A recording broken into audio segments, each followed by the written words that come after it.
தமிழ், கன்னடம், தெலுங்கு, மலையாளம் மற்றும் இந்தி திரையுலகில் 200க்கும் மேற்பட்ட படங்களில் நடித்து கன்னடத்து பைங்கிலி, அபிநய சரஸ்வதி என ரசிகர்களால் கொண்டாடப்பட்ட பழம்பெரும் நடிகை சரோஜா தேவி வயது மூப்பு மற்றும் திடீர் உடல்நலக்குறைவு காரணமாக நேற்று, அதாவது ஜூலை 14ஆம் தேதியன்று பெங்களூருவில் காலமானார்.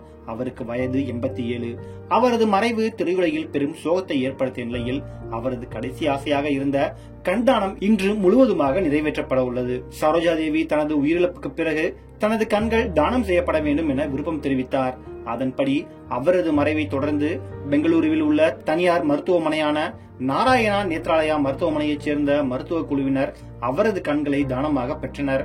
87 வயதை கடந்திருந்தாலும் சரோஜா தேவியின் கண்கள் ஆரோக்கியமாக இருந்ததாகவும் அவை 2 குழந்தைகளுக்கு பொருத்தப்பட உள்ளதாகவும் மருத்துவர்கள் தெரிவித்தது பலருக்கும் ஆச்சரியத்தை கொடுத்தது. மேலும் 2 கண்களும் பார்வை மாற்றுத்திறனாளியாக உள்ள 2 குழந்தைகளுக்கு இன்று பொருத்தப்பட உள்ளது. இந்த செயல் கண்தானத்தின் முக்கியத்துவத்தை வெளிப்படுத்துவதாக அமைந்துள்ளது.